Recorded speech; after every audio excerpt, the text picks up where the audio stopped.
For a game centered more or less around history, I couldn't really find any historical information on this game, other than what's printed on the box and the odd factoid or two from Board Game Geek.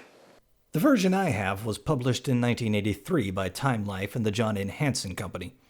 There also appears to be at least one earlier version from 1979, though despite gameplay mechanics, which appear similar on the face of it, the rules of this version differ slightly from mine. The designer of the game was Alan Charles, whose company Games for Industry was also responsible for such gems as Citibank Worldwide Banking and High-Low, the lift truck game. If only I had those in my collection. Taking a look at the box art, we find fairly standard stuff on the underside, a picture displaying all the contents and a description of the fun that awaits within, while the lid bears a resemblance to an actual Time magazine cover, with a veritable who's who of historical figures, both dead and alive, famous and infamous, which is a minigame in and of itself, as inside the box is a list of every single person that appears on the cover. I guess so you can brush up on your history before diving into the game. Speaking of inside the box for contents, we have a very Monopoly-esque fold-out board, along with equally Monopoly-esque money, in this case representing points that are earned in the game, and some decidedly non-Monopoly-esque and maybe even kind of boring player markers. There are 4 question and answer books, each containing questions for the regular game, as well as a separate section with children's questions of varying difficulty. Then you have 3 dice, 2 of the regular variety, and this red one with point values on it. Lastly, you have these double-sided decade cards. Now, continuing with the Monopoly analogy, these are your properties. The instructions to the game list various variations you can add to the gameplay in addition to the children's questions, but for now, let's focus on the main game. You know, as much as I've compared this game to Monopoly, it actually plays more like a mix of Monopoly and Trivial Pursuit. To begin, each player is given a Q&A book, along with 20 points, and places their marker on the Start Here space, which may as well have a red arrow on it and say go, because it's a corner space where everyone starts the game, and you collect 20 points in the decade of your choice as you pass it. You begin your turn by rolling all 3 dice and moving the distance indicated by the white dice. So I rolled 8, so I'll move here. Now, as you can see, there are a few different types of space you can land on, but the most common one is this one, the decade space. When you land on it, you take the matching decade card, assuming you don't have one for that decade already, and with this side facing up, you slide it under the appropriate section of your side of the board. Now, if it's the first decade card you've drawn that game, you also take your initial 20 points and slide it under the decade card. Next, you choose either of the 2 categories listed on the space you're on, and in my case, I'm not much of a sports guy, so I think I'll go with World here. And the player to your left will ask you a question from his Q&A book on that decade and category. Now, what kind of question you get is determined by the red die. For 10 points, you can get a true-false question. For 20 points, you'll get a multiple-choice question or a short answer question for 30. Now, in my case, I rolled a 10. So, would you kindly hit me up with a 10-point world question from the 70s? True or false? Open warfare broke out in Jordan between King Hussein's army and Palestinian guerrillas in September 1970. Never said these were easy. I'll guess that's true? Sekai. Yokata.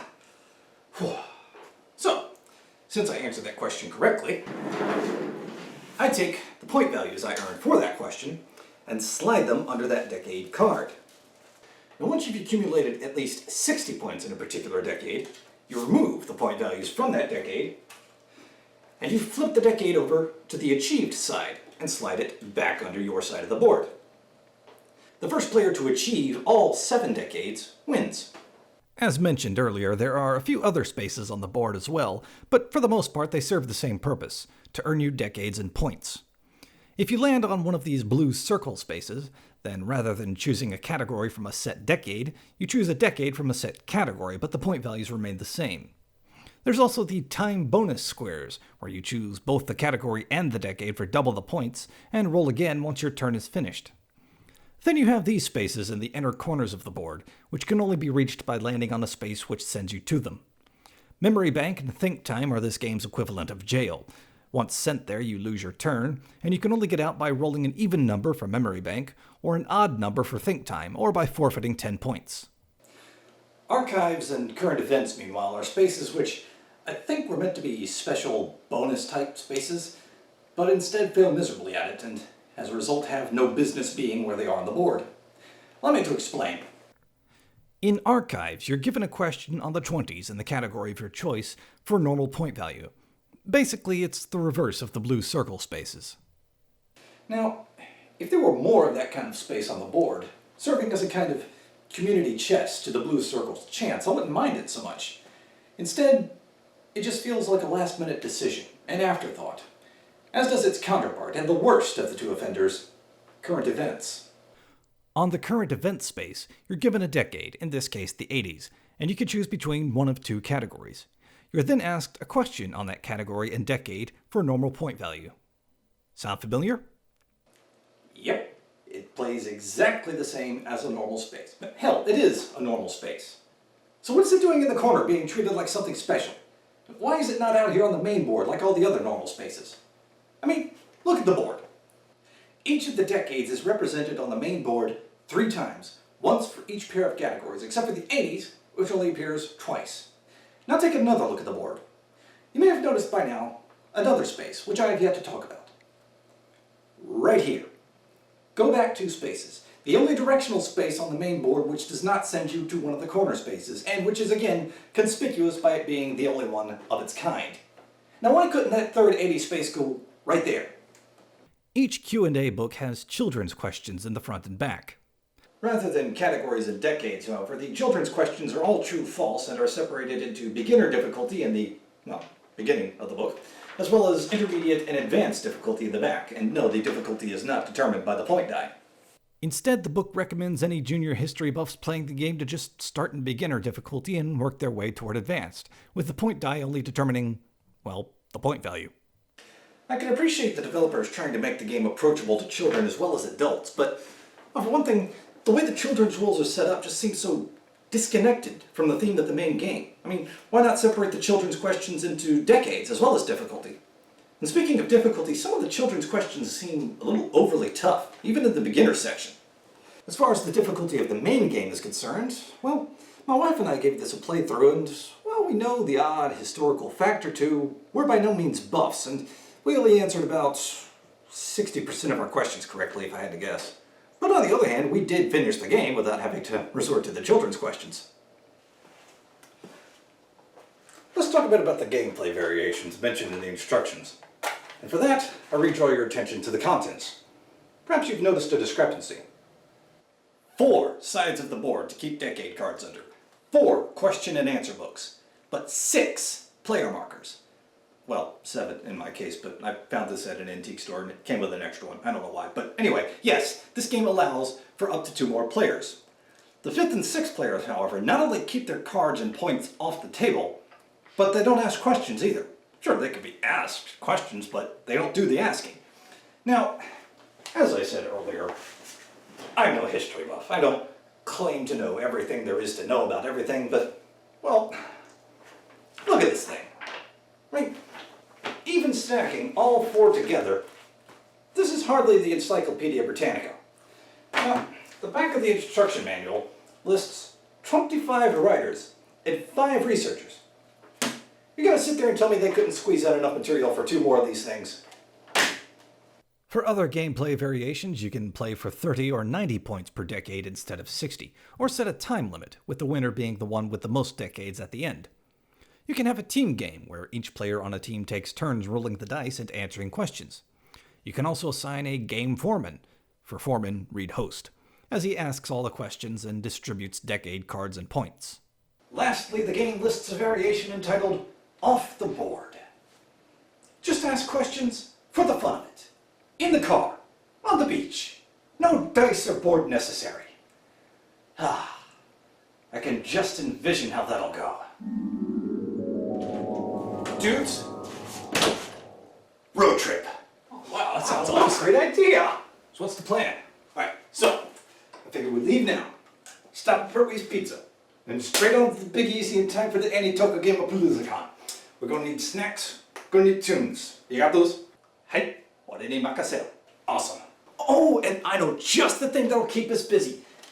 I'll bring these time question and answer books. We can brush up on our history on the way there. Try this one. Where did the unconditional surrender... Wow, okay, yeah, just, yeah. Okay, so, as much as that sounds like mind-numbingly awesome, I think there's one thing we're gonna have to do first. What's that? This.